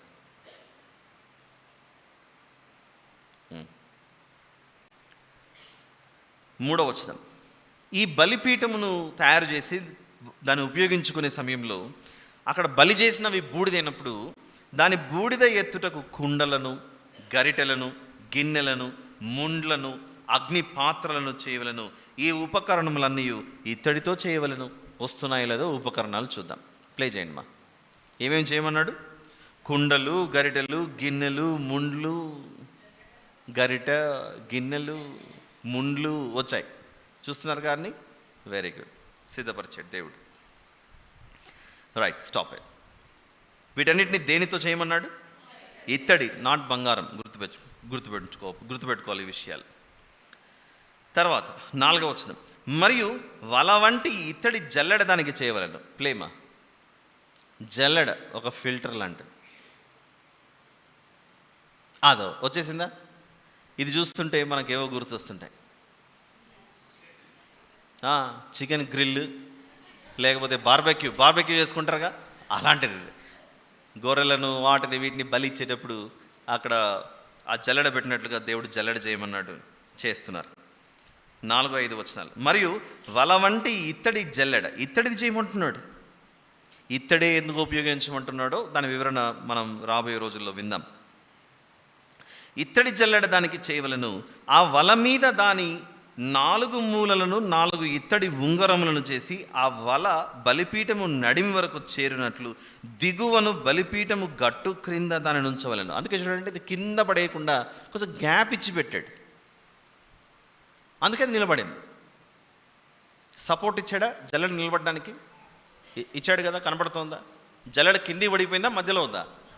మధ్యలో ఉంది. మధ్యలో ఉందంటే మధ్యలో దానికి ఏం చేసి ఉండాలి? సపోర్ట్ ఇచ్చారు, బార్డర్స్ అక్కడ సపోర్ట్ ఇచ్చారు. దాని గురించి చెప్తున్నాడు 5వ వచనంలో, మరియు వల వంటి ఇత్తడి జల్లెడ దానికి చేయవలెను, ఆ వల మీద దాని 4 మూలలను 4 ఇత్తడి ఉంగరములను చేసి ఆ వల బలిపీఠము నడిమి వరకు చేరినట్లు దిగువను బలిపీఠము గట్టు క్రింద దానిని ఉంచవలెను. మరియు బలిపీఠము కొరకు మోతకర్రలను చేయవలెను. దీన్ని కూడా మోసుకొని వెళ్ళాలి. అసలు మోతకర్రల ఉపయోగం ఏంటి? ఎందుకు మోసుకొని పోవాలి? వారు అరణ్యంలో ఉన్నారు, ప్రయాణంలో ఉన్నారు, అందుకే అన్నీ మోసుకొని వెళ్ళాలి. ప్లే చేయండి మా. దీనికి కూడా మోతకర్రలు, లూప్స్, అదే హుక్స్ లాంటివి వచ్చాయి చూడండి, వచ్చాయి. ఇప్పుడు మోతకర్రలు రావాలి, వాటి మధ్యలో ఆ కర్రలను పెట్టాలి. పెట్టేశారు మోతకర్రలు. చాలా నాన్న, ఈ మోతకర్రలను చేయవలను. ఆ మోతకర్రలను తుమ్మకర్రతో చేసి వాటికి ఇత్తడి రేకు పొదిగింపవలను. మిగిలిన చోట్లేమో ఏ రేకు పొదిగించాడు దేవుడు, ఇక్కడ మాత్రం ఏ రేకును పొదిగిస్తున్నాడు? Very good. 7వ వచనం, ఆ మోతకర్రలను ఆ ఉంగరములలో చొనపవలను. చొనిపారు వీడియోలో. బలిపీఠమును మోయుటకు ఆ మోతకర్రలు దాని 2 ప్రక్కల నుండవలను. ఉన్నాయా? 2 ప్రక్కల ఉన్నాయి. పలకలతో గుల్లగా దాన్ని చేయవలను. కొండ మీద నీకు చూపబడిన పోలికగానే వారు దాన్ని చేయవలను. దేవుడు ఎందుకో పదే పదే జ్ఞాపకం చేస్తున్నాడు. మీ ఇష్టమోసాలు చేసుకుంటే ఒప్పుకోను, కొండ మీద నేను నీకు ఎలాగైతే చూపించానో ఆ ప్రకారంగానే దీన్ని చేయాలని ఎన్నిసార్లు చెప్పుకుంటూ వచ్చాడు దేవుడు? ఎక్కడెక్కడ చెప్పాడు? 25వ అధ్యాయం 40వ వచనంలో చెప్పాడు, కొండ మీద నీకు కనపరచబడిన వాటి రూపము చొప్పున వాటిని చేయటం జాగ్రత్త పడము అని చెప్పాడు. తర్వాత 26వ అధ్యాయం 30వ వచనం కూడా అదే చెప్పాడు, కొండ మీద నీకు కనుపరచబడిన దాని పోలిక చొప్పున మందిరం నిలబెట్టవాలని చెప్పాడు. తర్వాత 27వ అధ్యాయం 8వ వచనం కూడా చెప్తున్నాడు, కొండ మీద నీకు చూపబడిన పోలికగానే వారు దాన్ని చేయవలను. ఎట్టి పరిస్థితుల్లో నీ ఊహను బట్టి చేయకు, నేను చెప్పినట్లే చేయంటున్నాడు అక్కడ. ఇప్పుడు 27వ అధ్యాయం 9వ వచనం.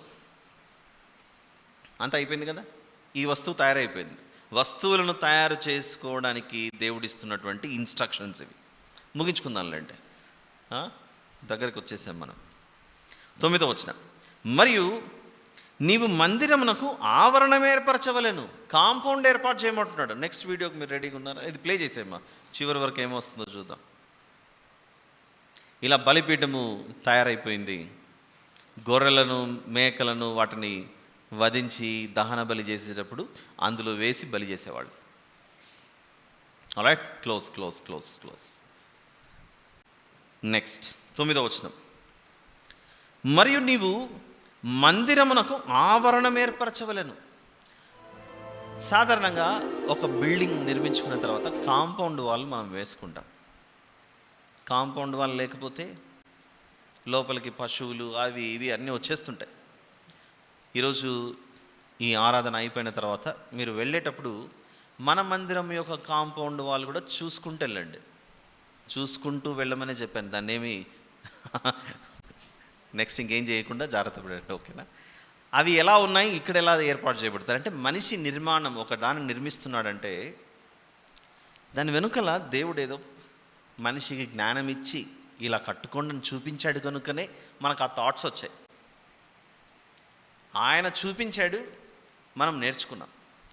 ఇవి ఈ కాంపౌండ్ మీరు చూస్తూ వెళ్ళేటప్పుడు మన చర్చ్ కాంపౌండ్లు అన్నీ చూసుకుంటూ వెళ్తే దేవుడు ఇలాంటి నాలెడ్జ్, ఇలాంటి జ్ఞానం మనిషికి ఇచ్చాడు కనుకనే మనం కాంపౌండ్ వాళ్ళు ఇలా కట్టుకోవాలనే ఆలోచన మనకు వచ్చిందని అనుకోవాలి. ఇప్పుడు ఎలా చెప్తున్నాడు చూద్దామా?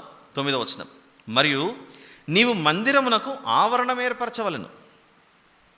కుడివైపున అనగా దక్షిణ దిక్కున ఆవరణముగా 100 మూరల పొడుగు గలదై.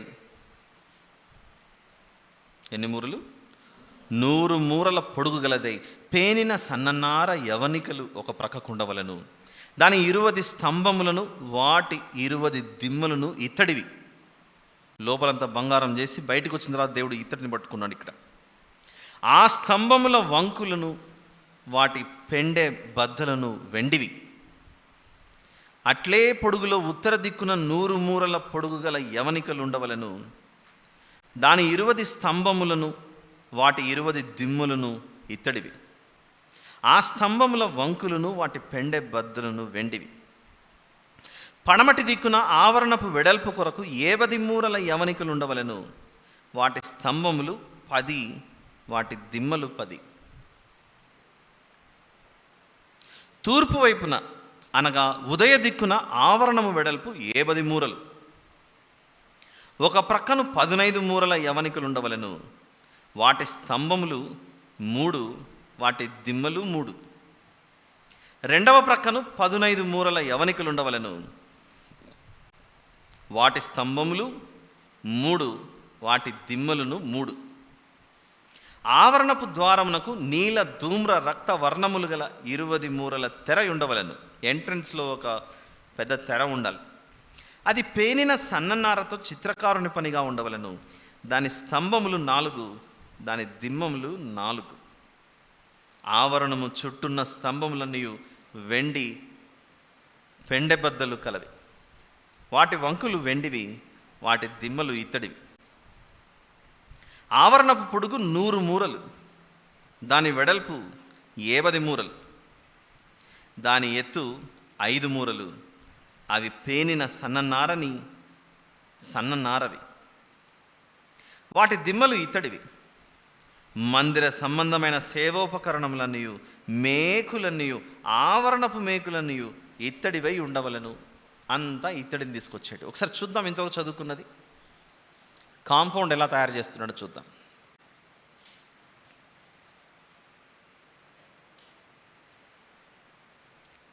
కాంపౌండ్ లేకున్నా దాన్ని మీరు చూస్తున్నారు. ఆవరణం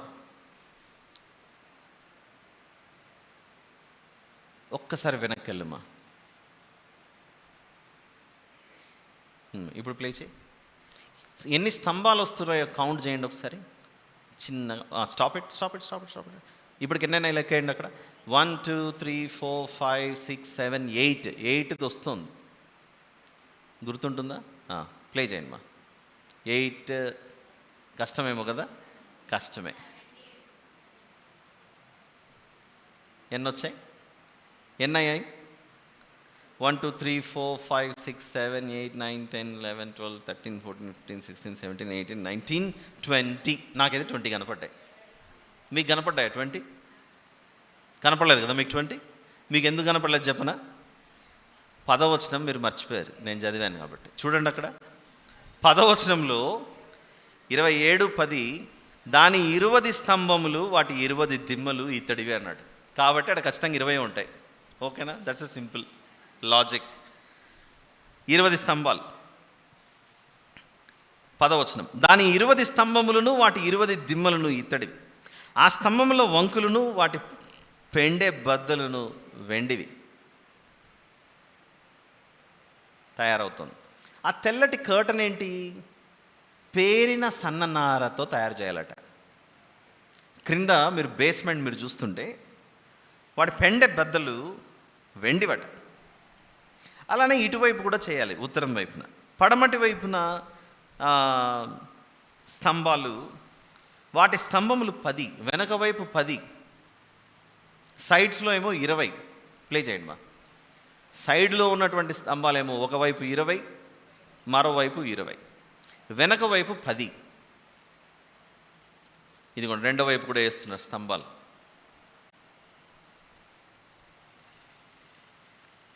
ఈ వైట్ కలర్లో ఉన్నటువంటిది ఏంటి? పేరిన సన్ననారతో చేస్తున్నటువంటిది. స్టాప్ ఇట్ మా. ఒకసారి చదువుకుందామా? ఇప్పుడు మీరు పిక్టోరియల్గా చూశారు కనుక, దృశ్యరూపంగా చూశారు కనుక 9వ వచనంలో నీవు మందిరమునకు ఆవరణం ఏర్పరచవలెను. కుడివైపున అనగా దక్షిణ దిక్కున ఆవరణముగా 100 మూరల పొడుగు గలదై పేనిన సన్ననార యవనికలు ఒక ప్రక్కకు ఉండవలను. ఆ విధంగా తెల్లటి పేనిన సన్ననారతో తయారైంది. మన కాంపౌండ్ వాల్స్ కూడా చూడండి, మన ఇండ్లకు ఏర్పాటు చేసుకున్నవి, చివరికి మన మందిరానికి ఏర్పాటు చేసుకున్నవి కూడా ఇటుకలతో మనం ఇదే మోడల్లోనే కట్టుకున్నాం. స్తంభాలు ఉంటాయి, దాని మధ్యలో ఒక గోడ, స్తంభాలు ఉంటాయి, దాని మధ్యలో ఒక గోడ. స్ట్రక్చర్ చూపిస్తున్నాడు దేవుడు. ఆల్ రైట్, ప్లే చేయండి మా.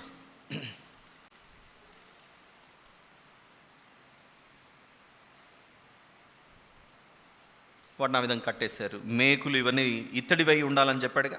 టెంట్లు వేసినప్పుడు మేక్ కొట్టి భూమిలో బలంగా టెంట్ కూలిపోకుండా ఎలాగైతే బలపరుస్తారో, వీటిని కూడా ఆ విధంగా చక్కగా కాంపౌండ్ లాగా ఏర్పాటు చేసి అవి పడిపోకుండా క్రింద సపోర్ట్ లాగా 19వ వచనంలో మందిర సంబంధమైన సేవోపకరణములన్నీ మేకులన్నీ ఆవరణపు మేకులన్నీ ఇత్తడివై ఉండవలను. ఫ్రంట్ వస్తుంది ఇప్పుడు, తూర్పు వైపున అయితే.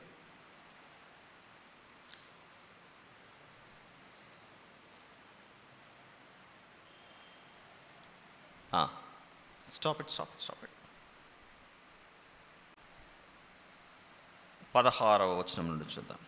ఆవరణపు ద్వారమునకు నీల ధూమ్ర రక్త వర్ణములు గల 20 మూరల తెర ఉండవలను. ఇది 20 మూరల తెర. అది పేనిన సన్ననారతో చిత్రకారుని పనిగా ఉండవలను. దాని స్తంభములు 4, దాని దిమ్మలు 4. వచ్చాయా 4? ప్లే చేయండి మా.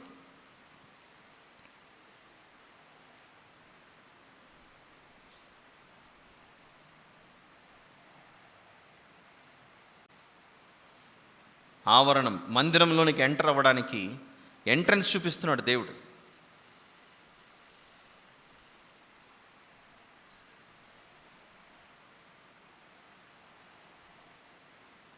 ఇలా చూపిస్తూ దిమ్మలు వచ్చాయి. 1 2 3 4 ఈ విధంగా కర్టన్ ఏర్పాటు చేయడానికి. చుట్టూ దేవుడు కాంపౌండ్ వాల్ని కట్టేశాడు. పడమటి వైపున క్లోజ్ అయి ఉంది, దక్షిణం వైపున కాంపౌండ్ వాల్తో క్లోజ్ అయి ఉంది, ఉత్తరం వైపున క్లోజ్ అయింది. తూర్పు వైపు మాత్రమే మందిరంలోనికి ప్రవేశించడానికి ఒక ద్వారం ఉంది. ఒక్కసారి 20-21 వచనాలు కూడా చదువుకొని ఇక మనం లైట్స్ ఆన్ చేసుకొని క్లోజ్ చేద్దాం. 27వ అధ్యాయము 20-21 వచనాలు. మరియు దీపము నిత్యము వెలిగించున్నట్లు ప్రదీపమునకు దంచి తీసిన అచ్చము ఒలీవల నూనె తేవలనని ఇశ్రాయేలులకు ఆజ్ఞాపించుము. సాక్ష్యపు మందసం ఎదుటనున్న తెరకు వెలుపల ప్రత్యక్షపు గుడారంలో అహరోనును అతని కుమారులను సాయంకాలము మొదలుకొని ఉదయము వరకు యెహోవా సన్నిధిని దానిని సవరింపవలను. అది ఇశ్రాయేలీయులకు వారి తరతరముల వరకు నిత్యమైన కట్టడ. Alright, plate. ఈ మందిరంలోనికి ప్రవేశించడానికి బయట నుంచి ఎన్ని ద్వారాలు కనబడుతున్నాయి మనకు? 1 4? దక్షిణం వైపున పూర్తయింది, అంటే పూర్తిగా క్లోజ్ చేసేసాడు. ఉత్తరం వైపున క్లోజ్ చేశాడు దేవుడు, పడమటి వైపున క్లోజ్ చేశాడు. ఇంకా లైట్స్ ఆన్ చేయండి. మందిరంలోనికి ప్రవేశించడానికి ఒకే ఒక ఎంట్రన్స్ పెట్టాడు. ఇది ఆఫ్ చేశాను.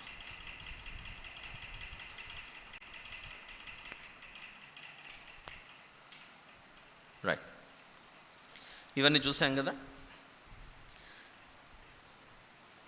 గుడారము లోపలున్న మందసమున్న స్థలం పేరేంటి? అతి పరిశుద్ధ స్థలం.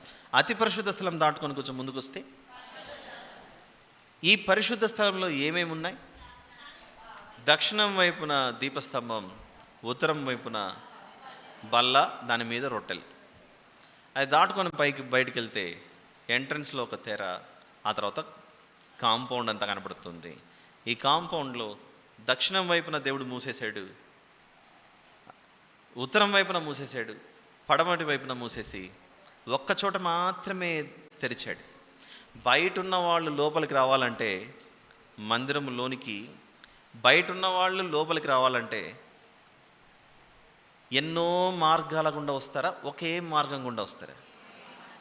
దేవుడు చెబుతూ నేనే మార్గము అని యేసుప్రభు అన్నాడు. చూసారా? ఎక్కడ అన్నాడు? యోహాను సువార్తలో 14వ అధ్యాయము 6వ వచనంలో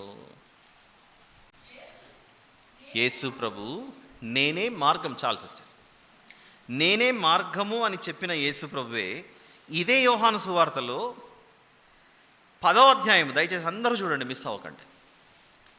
యోహాను సువార్త 10వ అధ్యాయము, అంటే ఇంతవరకు మనం నిర్గమకాండంలో ఏదైతే చూసామో దృశ్యరూపకంగా, అది కేవలం ఒక నీడ మాత్రమే, అది ఛాయ మాత్రమే. నిజస్వరూపం యేసు ప్రభులో ఉంది అన్న విషయం మర్చిపోకూడదు మనం. ఇప్పుడు నేను ఒక విషయము మిమ్మల్ని అడుగుతాను, ఆలోచించండి. ఎవరైనా అతి పరిశుద్ధ స్థలం వద్దకు చేరుకోవాలంటే బయట నుంచి అతి పరిశుద్ధ స్థలం వద్దకు రావాలంటే ఫస్ట్ ఎందులోకి ఎంటర్ అవ్వాలి?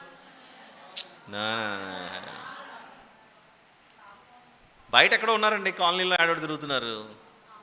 మందిరం దగ్గరకు రావాలి. ఫస్ట్ ఎక్కడికి రావాలి? ఆవరణంలో ఎన్నైనా చాలా మార్గాలు ఉన్నాయి, ఒకటే మార్గం ఉందా? ఆ మార్గం దాటుకొని ఆ మార్గం దాటుకొని కొంచెం ముందుకు వస్తానే లోపల ఫస్ట్ కనపడే వస్తువు ఏంటి? బలిపీఠం దాటుకొని ఇంకొంచెం ముందుకు వెళ్తే అక్కడ ఇంకొకటి ఉంది, అక్కడికి ఇంకా మనం రాలేదు, దాని వివరణ మనకు రాబోయే అధ్యాయాల్లో వస్తుంది. అది దాటుకొని లోపలికి ఎంటర్ అయ్యామనుకోండి, లోపల కనపడే స్థలం ఏంటి?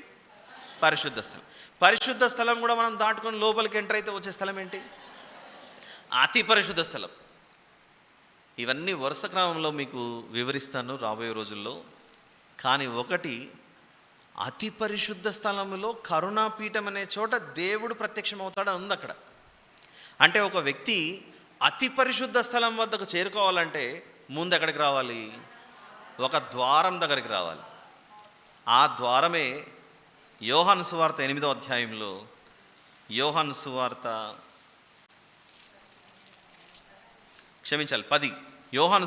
10 9వ వచనం.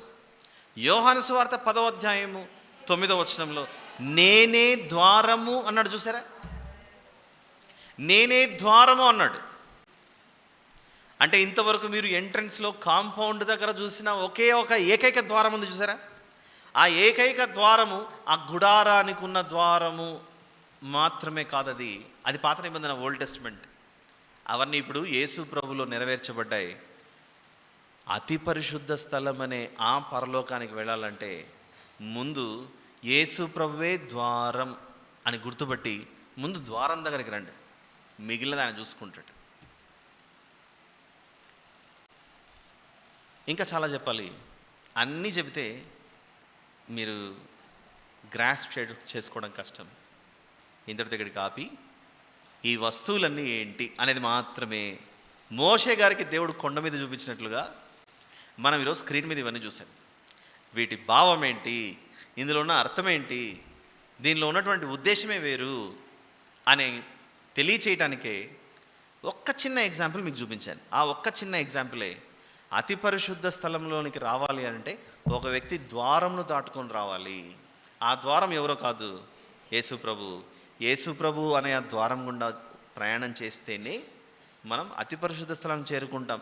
అయితే ఈ అతి పరిశుద్ధ స్థలాన్ని చేరుకునే ముందు మనకు చాలా దశలు ఉన్నాయి. అక్కడ ఒక దహన బలి చేసే ఒక బలిపీఠం ఉంది, అది దాటుకున్నాక మరో వస్తువు కనపడుతుంది.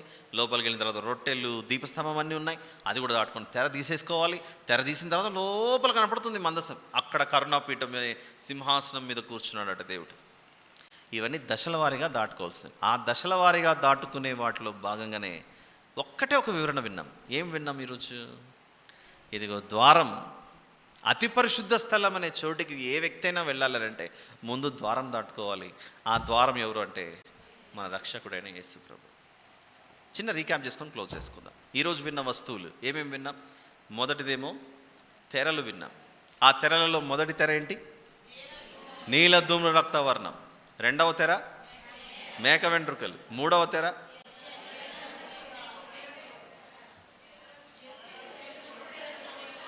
ఎరుపు రంగు వేసిన పొట్టేళ్లతో. నాలుగవది సముద్ర వత్సలు. తెరలన్నీ అయిపోయిన తర్వాత రెండవ దగ్గరికి వచ్చాం.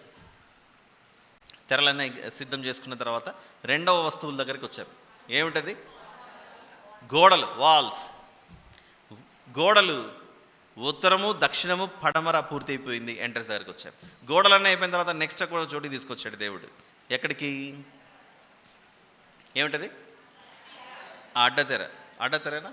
అడ్డతెర దగ్గర తీసుకొచ్చాడు. అడ్డతెర అయిపోయిన తర్వాత ఎక్కడికి వచ్చాం మనం? బలిపీఠం దగ్గరకు వచ్చామా? వరుస క్రమం ఏంటిమా? మీకు చెప్పి నేను మర్చిపోతున్నాను, నేను మీ వాళ్ళే అయిపోతున్నాను. 26వ అధ్యాయంలో ఫస్ట్ ఏమో తెరలు, తర్వాత పలకలు, తర్వాత